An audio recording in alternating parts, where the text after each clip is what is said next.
Hi, welcome to our home bar and welcome to our YouTube channel, Wise Whiskey. I'm Tony, coming to you today from Snowpocalypse 2026. Today we're going to go over 5 bottles of whiskey you've probably never heard of before. Now look, if you're someone who's really into whiskey, if you're watching the other big YouTube channels, you have a decent collection, then these may not be as unknown. But for folks who are just getting into whiskey, or who are pretty casual drinkers or focus specifically just on bourbon, then this list is probably going to be whiskey styles or brands you have not come across before. So we're not doing a blind today, but we are going to taste each one and kind of go through it. Excuse me. And we're going to start with Starward Two-Fold. This is an Australian whiskey. This is their double grain. So this is going to be wheat and malted barley, aged in Australian red wine barrels. Now it is 80 proof, which typically I like to go for a little more proof than that. But I got this on sale for, I think, like 27 bucks, and it was Australian, it was wheat and barley, it was a little different. So as you can see, this has had a little bit of drink out of it. And I think I've mentioned in previous videos, but one thing, guys, to keep in mind, do not judge a bottle when you first open it. Bottles open, they change. I don't know the science there, but I can tell you that whiskey evolves as it sits in an open bottle, particularly once you get past the neck and down below this part of the bottle where they would call the shoulders. That neck and shoulder pour almost never ends up tasting like the rest of the bottle. Now, I will say that if I open a bottle on first crack and enjoy it right away, I have never seen that bottle change in my experience to where I liked it less. It either stayed the same or got better. But there have been plenty of bottles that when I first tried them, I wasn't blown away by. And then as I went back to them and returned to them, I found them to be really great bottles. So when I opened the Starward, this was, several months ago now. I remember being like, okay, that's not bad. Maybe slightly underwhelmed. Again, the 80 proof and the young age probably had something to do with that. I think this is only like a 2-year-old bottle. But let's give it a try and see now. Definitely a little grainy from that barley and wheat. You're not getting those brown sugar notes, those bourbon sweet notes. This has a different quality to it. You absolutely get some of that red wine barrel though, some red fruit. Maybe like, I don't want to say cherry, but kind of like a strawberry to cherry thing going on. You know, very little alcohol at all. Maybe just a touch of chocolate. Let's try it on the palate.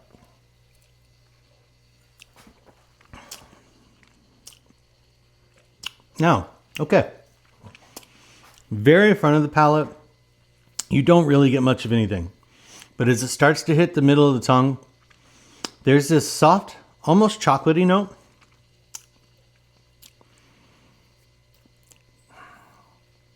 I don't know how to explain the softness to it, but it's just this airy, soft, slightly chocolate note. Maybe like baking chocolate. It's not overly sweet.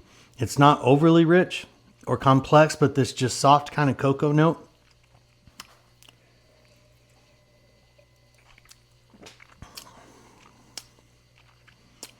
Almost like Nesquik powder in a way. Now that I'm kind of getting... And then there's a little bit of that red fruit. I've got to say, for a 2-year-old product that's 80 proof, this does bring some unique flavors. There is a little bit of residual heat on the back end from it, surprisingly. Now, this is my first sip of the day, so that could be part of that. But some nice little kind of Nesquik chocolatey notes, a little bit of fruit, no real finish, no real evolution from there, which is not, for a $20-something bottle, 2 years old, 80 proof, not surprising. But actually really pleasant. This bottle has softened and got significantly nicer than when I first opened it. If you can find this for, 35 bucks or below, just to have something different on your shelf that's from Australia and to have something with some kind of unique notes to it, really enjoyable sip. Yeah. Might be a fun one to mess around with and try to come up with a cocktail.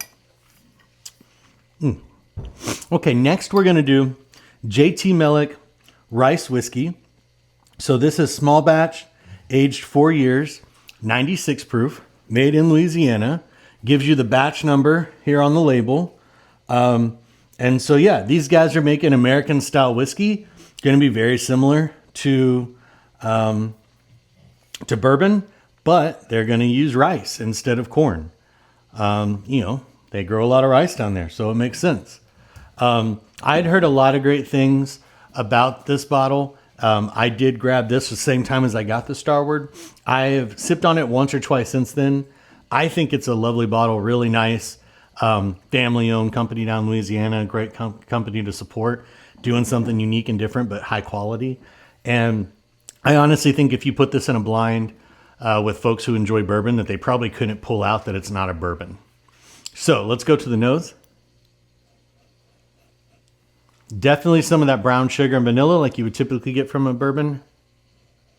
A little bit of barrel spice, a little bit of oak. Not overly hot on the nose. It doesn't come across like super high proof. Yeah, I mean, this to me, honestly, it smells kind of like a high rye bourbon. I would say I'm not getting any fruit, any cherry cola, any of those kind of classic notes, but the brown sugar, the vanilla, some of that barrel spice definitely there.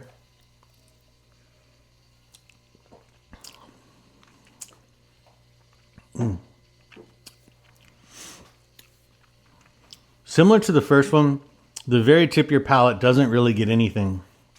This also has a softer note in it when it hits the mid palate.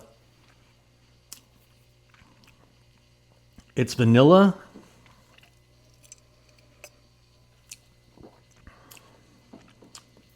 Maybe a little orange.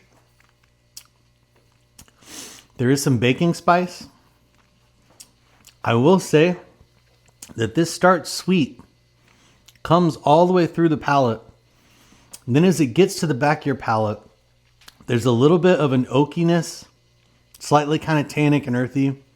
There's a little bit of that baking spice note, that cinnamon, nutmeg, allspice.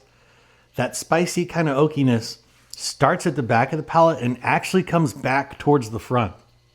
So it's like you have flavor coming one way and then the other flavor coming back. And then as you sit and breathe with it, that sweetness starts to return again, kind of as you're exhaling. Definitely a step up in evolution of flavor. Definitely a little bit more of a finish to it. Not really getting that Kentucky hug, that warmth that kind of sticks down here. But a really nice sip.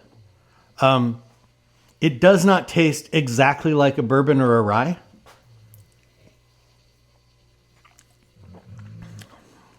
But it does taste extremely similar. If you like bourbon, I think you would like this whiskey. There is almost a creamy note or something there that's just slightly different. And you know, it's tough when you're trying because I know that it's rice. It makes me wonder, like, am I trying to find a starchy, ricey note in it? And I don't know, right? I'd like to think I'm better than that, but we all have, our brain works that way. So it's hard to tell. There is a slight note there. It's pleasant. It's not a bad note that just makes you think maybe this is something different, but that could be because I know what it is. If I had to guess, like I said, in a blind, I don't think I could pick this out and say this is not an American bourbon, rye, or wheated whiskey. I think I'd have a hard time pulling it out of that. But really nice bottle. I don't remember the cost on this one, but I want to say it was in the 40s. Would highly recommend picking it up. JT Meleck Rice Whiskey. Okay. Now the next one I picked is a Scotch. And I did this one because even a lot of Scotch drinkers are not necessarily familiar with this distillery. If you watch Scotch YouTube channels, if you follow Scotch influencers, this is kind of one of their known brands that people kind of pick as a hidden gem, as a great bottle. But as far as I'm concerned, everyday average drinkers for whiskey just aren't familiar with this. It's a really nice Highland bottle. This is Glencadam 10-year. They call it the Rather Delicate.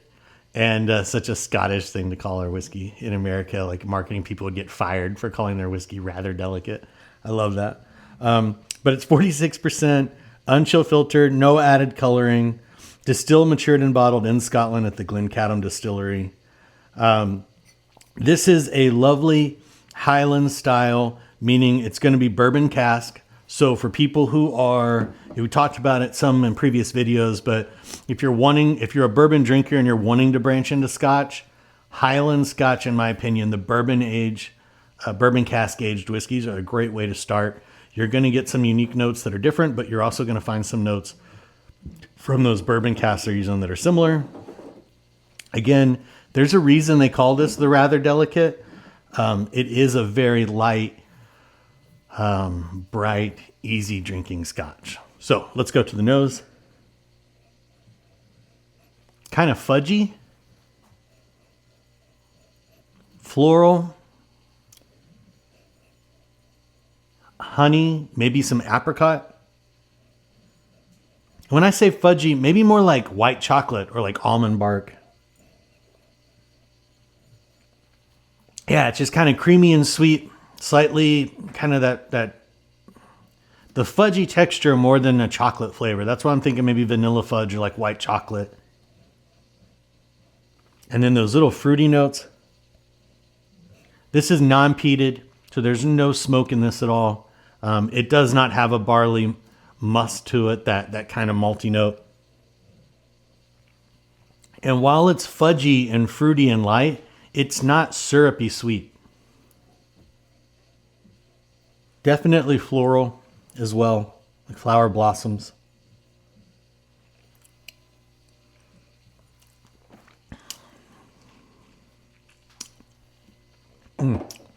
Gosh, I haven't sipped on that one in a while. That is so nice. From the tip of your tongue to the middle of your palate, you just get this soft warmth. It's not alcohol. It's just a viscous kind of mouthfeel. Starts to coat your palate, and then it hits that mid palate.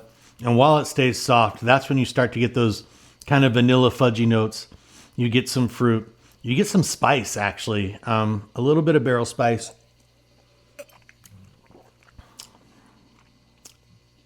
A little bit like orange blossom, orange zest.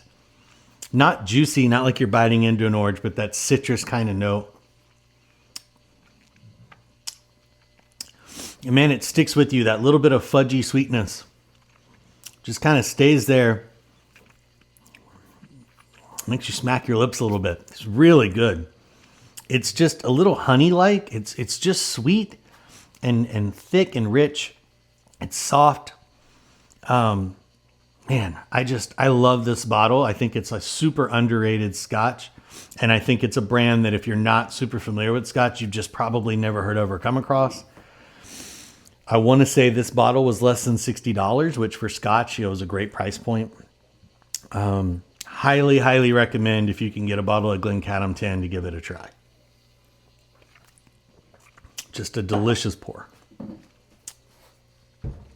So now staying in the single malt world, but going a little different direction. This is a brand I actually got to represent when I was a liquor rep, and they're making some great whiskey. It's part of the Sazerac family, but it's from India. This is from Goa in India. This is Paul John. Paul John makes a wide range of single malt Scotch. A lot of people don't know it, but India is actually the largest whiskey market, the largest amount of whiskey consumed in any market in the world. You think about British colonization, right? So gin and tonics and Scotch were both very big over there, and that legacy has stayed. There are a lot of really low quality whiskeys and cheap whiskeys that are produced in India, but there are several great distilleries over there. Amrut being another. Amrut and Paul John both put out some fantastic whiskey. And this is the Mithuna. So this is one of their higher proof, kind of higher dollar releases. This one's 58%. Mithuna by Paul John is named after the Indian counterpart of the zodiac sign Gemini. Let's see here. Beeswax honey, crisp toast, tender notes of vanilla, coffee mocha, orange peel, and delicate spice. Okay. Well, I have a feeling I'm going to have a hard time finding all of that, but you know, you got to love what the marketers put on there. But so 58%. So definitely on the higher end for a Scotch or Scotch style, made in Goa in India. So similar to when in previous videos we talked about Texas whiskeys. So climate has a huge impact. Goa is a tropical climate. So a whiskey can be aged for just a couple of years in Goa, and you're going to get the barrel impact of something that was aged significantly longer in Scotland. So these whiskeys are going to be younger, although I believe this is a non-age stated one. So let's go to the nose.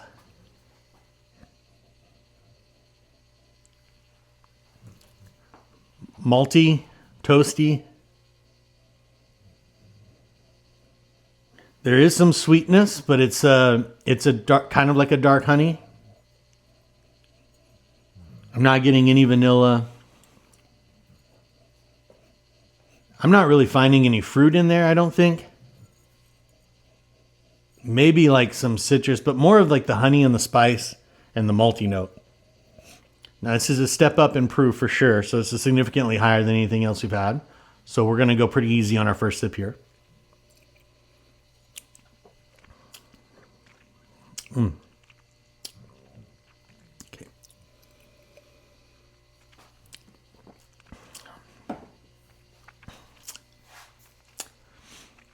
So it definitely has some body and some warmth to it, but it does not drink like a proof bomb at all. There's a little bit of burn from the proof right up front, but really it's kind of a retro burn at the end. So it's not blasting out your palate when it first comes in. It is darker tasting than the rest of what I've tried so far. So it's just a little richer seeming, kind of spicy and bold. Some honey sweetness. Definitely some like allspice, nutmeg, and cinnamon. Maybe even like peppercorn spice, like some black and white pepper. I don't know that it evolves a lot. It kind of hits and that's what it is, right? Like those flavors kind of come and stay with you. They're beautifully done. It's a balanced whiskey. It is a nice flavor profile. It does not lead overly spicy, overly sweet. The proof is not, like I said, going to blow you away, but it definitely gives you that warmth in your chest that settles there. Yeah, a nice sip. I'd probably prefer the delicateness and the unique flavor profile of the Glencadam over the Paul John, but a really nice sip. Definitely doesn't come across as something that's young and unsophisticated, which I think some people would probably bring some bias to something like Indian whiskey and maybe expect that to be the case. This is really well made, high quality liquid. Let's go for one more sip.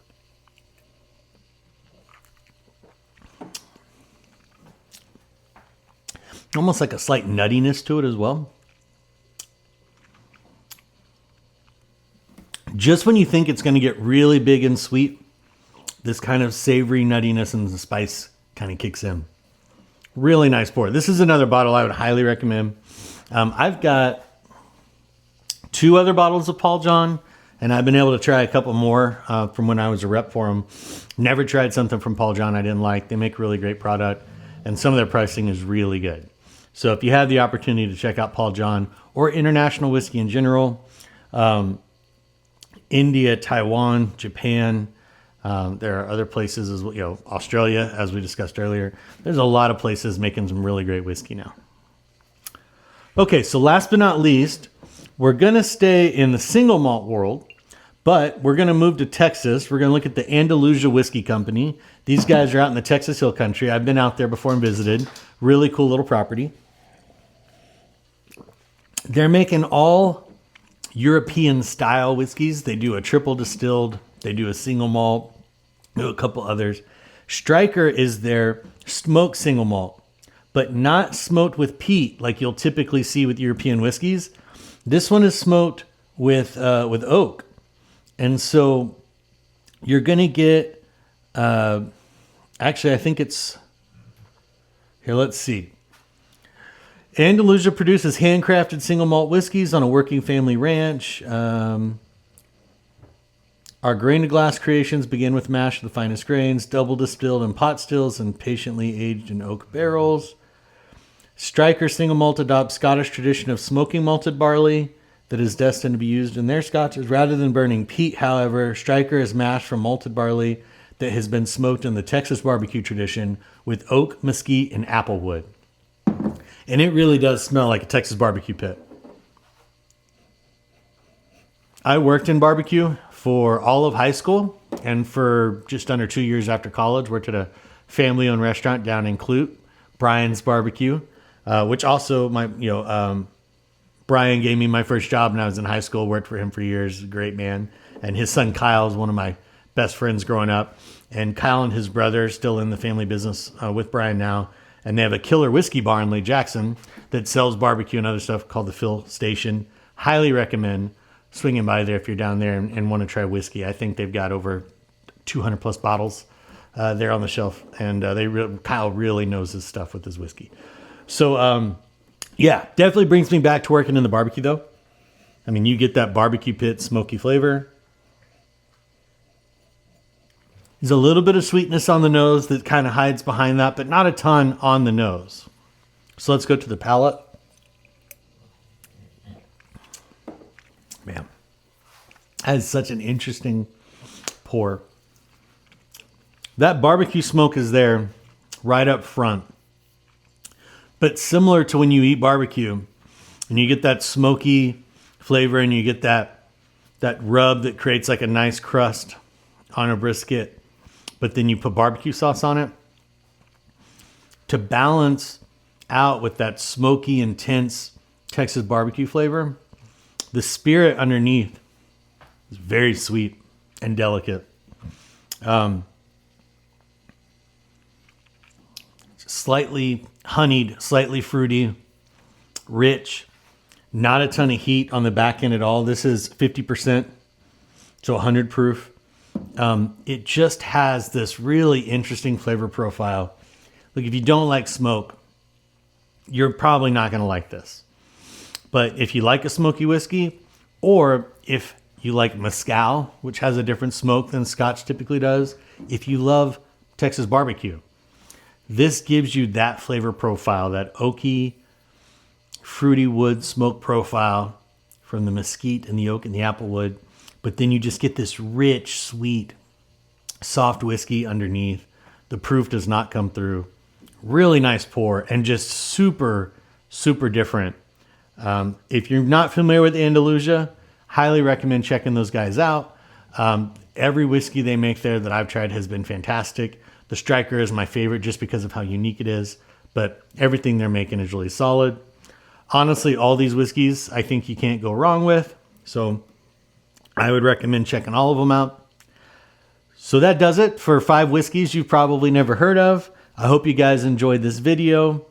If you're in the area that's supposed to be getting hit by this huge winter storm, we hope that you're staying safe and staying warm.